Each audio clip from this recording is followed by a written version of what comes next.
Assalamualaikum warahmatullahi wabarakatuh. Halo guys, selamat siang semuanya. Jadi di sini kelompok kami, kelompok 3 dari kelompok sejarah, ingin mengunjungi museum-museum dari Kota Tua dan Taman Proklamasi. Sebelum itu, perkenalkan dulu, nama saya Ahmad Rian Kamal dari absen 3. Saya Melia Zara dari absen 6. Saya Muhammad Nurulda dari absen 22. Saya Sinta Lestari dari absen 33. Nama saya Bilal Rafa Kairan, absen 35. Nama saya Zaskia Sanatun aja dari absen 36. Silakan menyaksikan.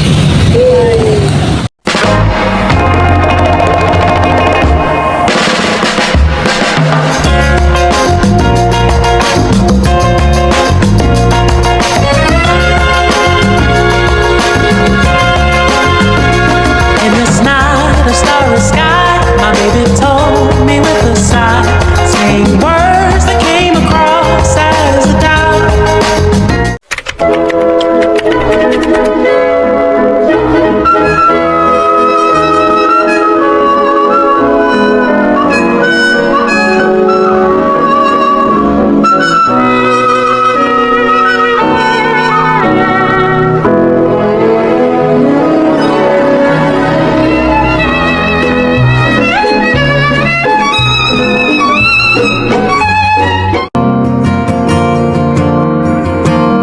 Every night when I go to bed,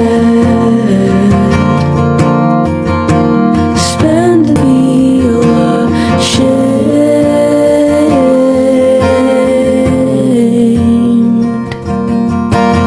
When you hear, I asked you, how is your sister? I heard you got her degree, and I said that makes me feel old. You said, what does that make me? Feel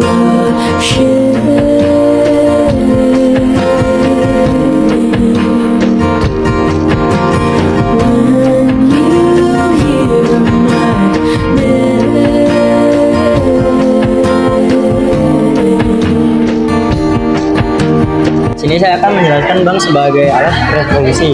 Dalam ekonomi terpimpin, bank pemerintah harus tunduk sebagai alat revolusi. Agar sejalan dengan cita-cita revolusi, musyawarah bank berjuang dari Sabang sampai Merauke pun diselenggarakan. Hasilnya doktrin bank berjuang menyebutkan antara lain kesatuan jiwa di kalangan perbankan dan integrasi antara perjuangan perbankan dan perjuangan masyarakat. Konsep ini menggiring integrasi antar bank, pemerintah, dan berujung pada pembentukan bank tunggal dengan nama Bank Indonesia.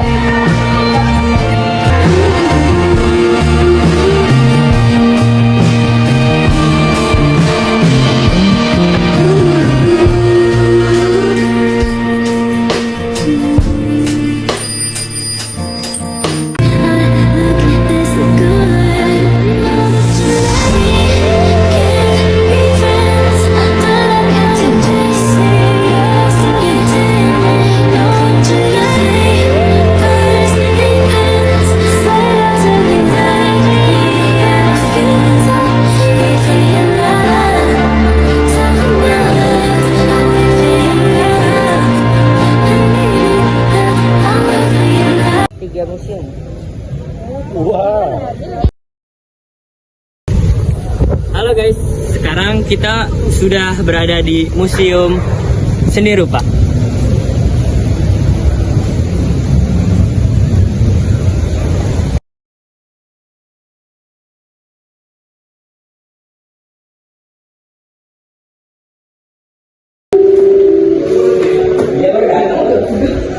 Teman-teman, sekarang saya akan menjelaskan tentang sejarah seni lukis di Indonesia. Seni lukis modern di Indonesia dimulai dengan masuknya Belanda di Indonesia. Kecenderungan seni rupa Eropa Barat pada zaman itu, kealiran romantisme membuat banyak pelukis Indonesia ikut mengembangkan aliran ini. Awalnya pelukis Indonesia lebih sebagai penonton atau asisten, sebab pendidikan kesenian merupakan hal mewah dan sulit dicapai penduduk pribumi. Selain karena harga alat lukis modern yang sulit dicapai penduduk biasa. Lalu Raden Saleh Syarif Bustaman belajar melukis ke Belanda sehingga berhasil menjadi seorang pelukis di Indonesia yang disegani dan menjadi pelukis istana di beberapa negara Eropa. Namun, seni lukis Indonesia tidak melalui perkembangan yang sama seperti zaman Renaissance Eropa. Nah, jadi di Indonesia keramik sudah dikenal sejak zaman Neolitikum. Diperkirakan sekitar tahun 2500 sebelum Masehi hingga 1000 sebelum Masehi. Keramik ini mulai berkembang sejak didirikannya Head Keramiknya Laboratorium di tahun 1922 di Bandung.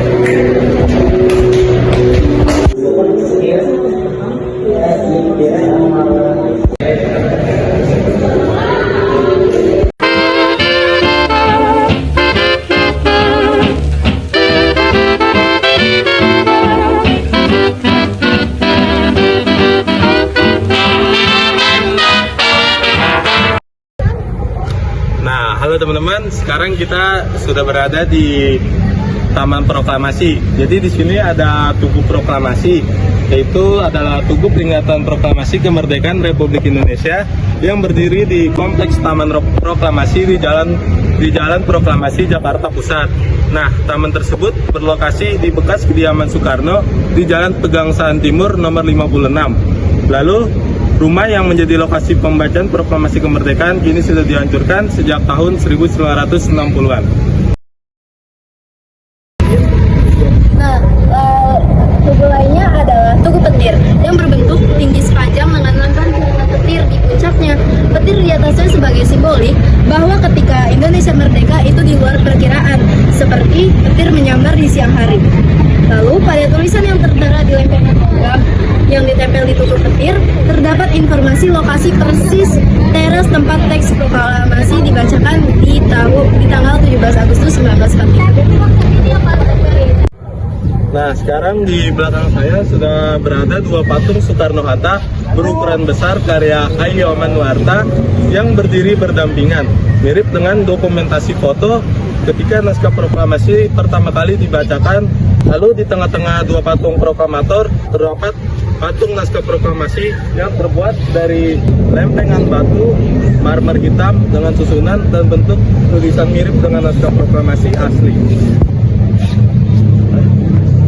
Saya di sini akan menjelaskan Tugu Peringatan 1 Tahun Republik Indonesia. Jadi setelah Indonesia memproklamasikan kemerdekaan pada tanggal 17 Agustus 1945, negara yang berdiri ini menghadapi berbagai tantangan, termasuk ancaman dari Belanda yang menguasai negara Indonesia. Meski dalam situasi penuh gejolak, pemerintah dan rakyat Indonesia tetap berusaha merayakan hari kemerdekaan untuk menunjukkan kepada dunia bahwa mereka adalah bangsa yang merdeka. Pada peringatan 1 tahun kemerdekaan Indonesia, pemerintah dan masyarakat Indonesia memutuskan untuk mendirikan sebuah tugu sebagai simbol peringatan berjuang dan persatuan bangsa. Oke guys, jadi saya akan menjelaskan dari tujuan tugu ini dibangun. Mengapa sih tugu ini dibangun? Karena sebagai mencerminkan rasa menghargai kemerdekaan Indonesia dan mengingat bahwa kemerdekaan Indonesia masih berlangsung. Dan apa sih desain dari tugu ini? Yaitu bentuknya yang sederhana sesuai dengan perjuangan bangsa Indonesia yang keterbatasan atas alat dan sumber daya yang digunakan pada zaman dahulu. Beberapa tahun setelah proklamasi, kediaman Bung Karno ini telah dibangun dengan beberapa monumen. Contohnya seperti Tugu Petir, Tugu Perayaan Indonesia yang 1 tahun, dan patung Soekarno dan Muhammad Hatta. Oke guys, sekian video dari kami. Jika ada kesalahan dan kurangnya materi mohon dimaafkan. Lebih kurangnya mohon maaf. Wassalamualaikum warahmatullahi wabarakatuh.